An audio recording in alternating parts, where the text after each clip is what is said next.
Welcome back to Stamping at the Warren, and today we're going to be making a version of this card which uses the One Wild Ride stamp sets. I love it. I love the very grungy biker look to this stamp set, and it's just fabulous for masculine cards all round, and particularly as one of my brothers has just bought a bike, as in motorbike, I thought this would be appropriate for him for his birthday, so that's what we're using. And this is, I've got mine in wood mount because I know that it will be staying with me for a very long time because we're from a family of bikers.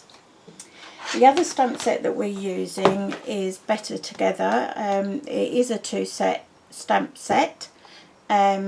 I've only got out the one set that I'm using, and we're using the birthday greeting today from there. We're also going to be using the brick wall, which will help to grunge up this card a little bit more than this one that I made before. There's some enamel dots on enamel shapes, and I'm using the Island Indigo, so we're going completely monotone here with Island Indigo ink as well. And we've got copper thread, which I thought is great, thinking of fuse wire and things like that. And then you need a card base. I'm using Bermuda Bay here because it's, again, it's got that sort of aqua blue look, and it will just add as a contrast for the Island Indigo. And this measures 30 centimetres by 10.5 wide, and then just score through the middle at 14.9 centimetres, and that gives you that little bit over the lap to give you a nice card base. And we're going to be using this as a mounting fold today. So let's get cracking. Oh, and I forgot these. So you also want 2 pieces of Whisper White cardstock that measures 14 by 10.1 centimetres. I'm so sorry, I cannot convert. I've tried so many times to convert to inches, and it just doesn't work for me, I'm afraid, guys. I'm a girl of the 70s, so I had to learn both ways, and I didn't really learn either of them particularly well. Right, I'm using the Big Shot, the new Big Shot platform today, which comes with just 2 pieces now, which makes life a lot easier. So you want your Big Shot platform followed by a cutting plate. Then you want your brick wall embossing folder, and you want to pop that in just so. So you have the long flap, the flap that you're not embossing you want left out. Then you pop your second acrylic plate. Now these are 6-inch embossing folders, so please make sure you get them through evenly, otherwise you end up with crinkled edges on your embossing folder. Pop that through. Remove your cardstock. I'll pop my Big Shot down, my plates, and then we have our brick wall.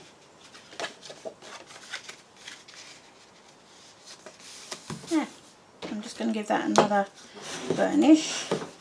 That's going to give us this lovely brick wall backdrop to the card. We're going to stamp straight onto this. No, we're not. We're stamping straight onto this, which means I've embossed the wrong thing. Oh, dear me. Never mind. It'll be a double embossed card. There we are. That's me getting carried away, you see. Right, pop this in. You just need to make sure it's going in, can you see, this way? Because if you pop it in that way, you're going to get everything in the wrong orientation where we're going up and down. Right, try again, shall we?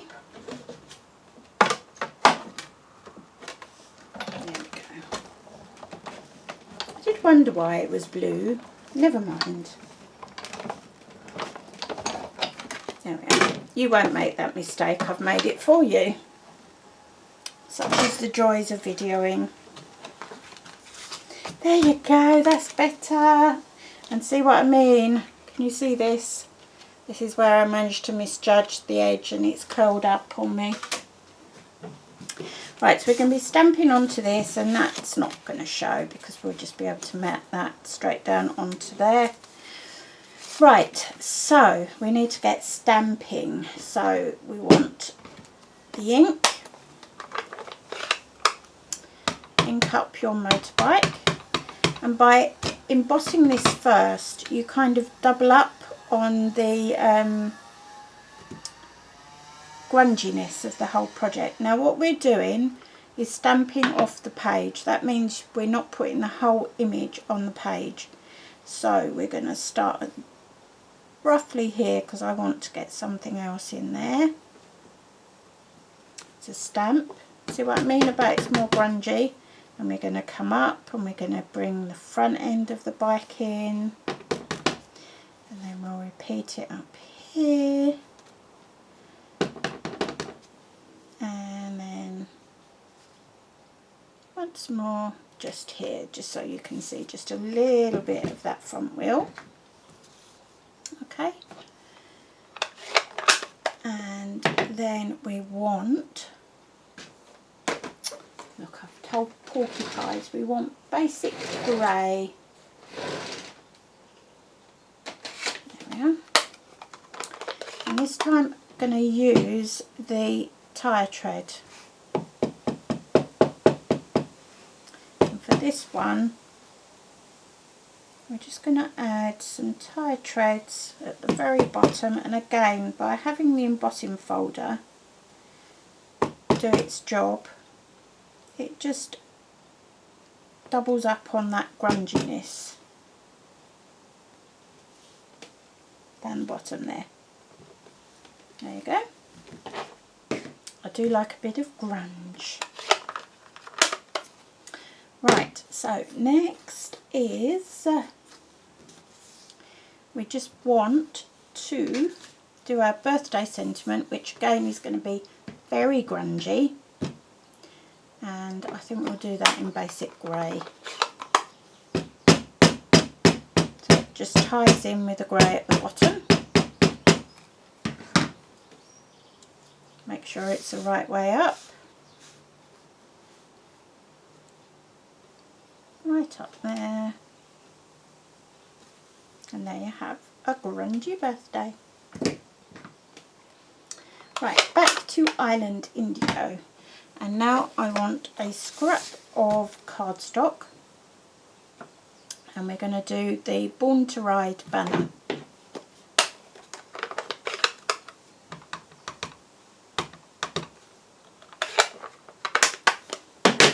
Which I shall then fussy cut out. There we are. You just want your paper snips.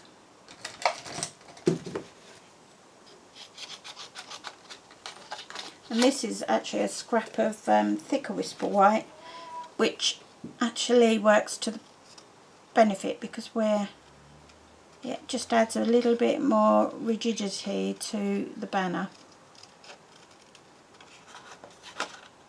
And you want roughly 1 to 2 millimeters of white showing around the card. Remember, rotate the cardstock, not your scissors. You can cut little bits off as you go if you find it less of a challenge. I love doing fussy cutting, and I'll often do all my stamping in the workshop when I'm doing swaps, and I'll do multiples. We could do up to 100 or more swaps for when we go to Stampin' Up events, and it just allows us to come home with lots of additional creative ideas. And I'll have done stamping, as I say, and then I just spend the evening fussy cutting everything out, and I really enjoy it. I can't bear watching television with nothing being done.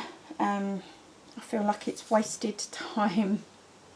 So that's just me, I know.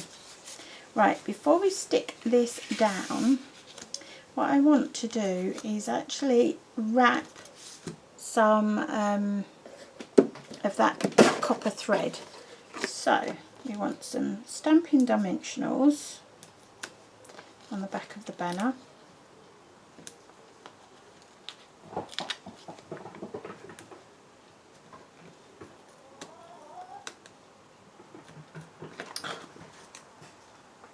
Can't bear it if it shows. Just got it off kilter a bit. There we go. Get your copper thread.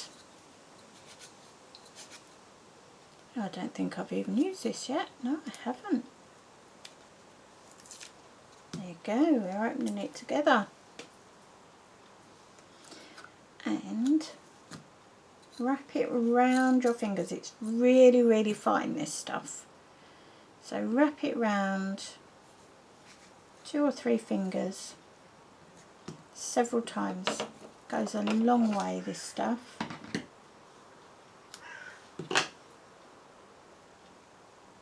You just want to find a point at which you can kind of hold on to it all, and then remove a couple of those covers on the Stampin' Dimensionals and attach that fuse wire, shall we say, and then that can go, where should we put it? Born to Ride. I think we'll go somewhere like that. And then that lovely copper shows up, adding a real contrast to the project. And then inside your card you just want to add in a white layer, which again is 14 by 10.1 centimetres. And that's what you will write on when you're ready to give your card to somebody. Flap that back over, and then I'll pop this on here. You can see it just creates a nice mat, and I think I'm going to pop that up on Dimensionals just to give it a little bit of lift.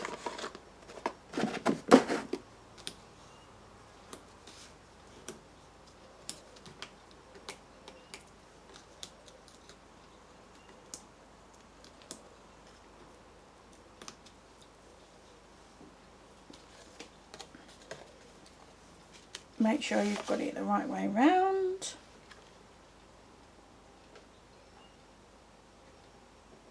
Pop it down on your card base, and then we're just going to finish it with those enamel shapes. And I think I'm going with stars. And I'm just going to randomly pop them on. 1, 2, 3. There we go. And there we have a nice masculine or feminine bike themed birthday card. And you can see the difference between this one, which I didn't dry emboss, and this one, which I did dry emboss. It really gives a different look and feel to the whole project, and I adore this copper embossing, whereas on this one I used silver and it's just kind of disappeared in the background. This one it really highlights. So that's it for today. Thank you for watching. All of my social media information is in the show more section of today's video. You can also click on the eye icon in the top right of the video. You'll see a card. Click on there, it takes you straight through to today's blog post. Alternatively, just click on the link below today's video And if you would like to start following my Pinterest community board, and I see you have an interest in Papercraft, then I will send you an invitation to start pinning on the board. I don't mind if you're a demonstrator or not. I don't mind if you're a customer or not. My only proviso is it should have some Stampin' Up content in it. So anything that has no Stampin' Up content in it does get deleted, because I recently got spammed, and I'm not going back there again. So otherwise, it's a great place to meet other people, loads of creative ideas on there, hundreds and hundreds. So I look forward to speaking to you again very soon. Ta-ta for now.